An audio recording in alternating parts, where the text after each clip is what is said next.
We've got Ashish Ghiya, who's Managing Director at Derivium Tradition, joining us now on the show. Ashish, the 10-year bond, we've seen it soften marginally over the last couple of days, but for the week, what's the range you expect to see it trade in? 10-year bond yields should range between 812 to 822, but we're talking of the new 10-year bond, not the erstwhile one, because there are clearly two curves within the government securities market. Ashish, we just did a word on the IIP numbers, and the ET Now poll suggests that we are expected to grow by 1.7% vis-a-vis 0.1 in the month of April. What's your expectations from IIP, and how do you believe the bond yields will read into the number? IIP number from the bond market perspective has generally always the bond markets and the RBI has taken the IIP numbers on a little bit on a lighter vein because of the volatility which always undergoes with it. So we, as in the bond markets, looks at the trend more than the actual number. Now the trend being as per the ET Now poll suggests that it's going to be more flattish. It needs to be seen, because that is what will the next number to be seen is a core inflation number, which is likely to be out next week.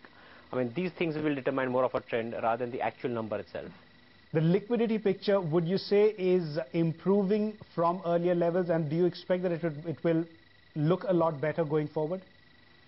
Liquidity situation has improved drastically, and I think it had a lot to do with some government expenditure, government spending, which probably happened last week. And if that becomes a new base, and we believe that sometime until September, the advance tax flows, the liquidity situation should be all right, should be within RBI's comfortable limits.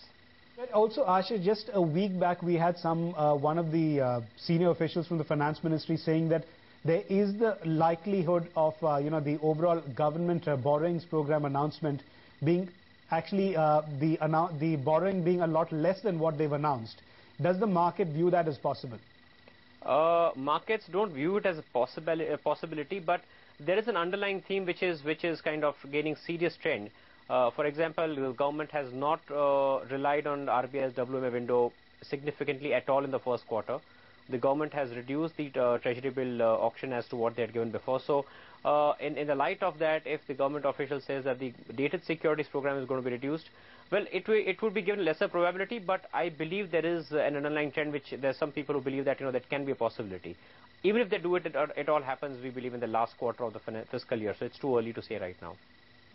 Ashish, it's been an absolute flip-flop when it comes to the rupee, currently quoting at 55.3. Yesterday we had an expert who said you can't rule out 48 also against the dollar. What's your view? Well, 48 was obviously, I think it will be optimistic in current market situations, but my view on the dollar is that it's a little bit, rupee is on an appreciative trend, simply for the reason that the markets have kind of believed that the RBI is directly and indirectly present at around 456 and thereabout levels. And there are a few more measures that could be taken to control rupee, like RBI could straight away meet the oil demand. There can be one more RIB issue or some kind of a bond issue. So these measures have not yet been taken. If they are taken, the rupee can appreciate significantly. So I would rather say that the downside on rupee is kind of capped, and the upside is kind of left open till around 52.5, 53 kind of stuff.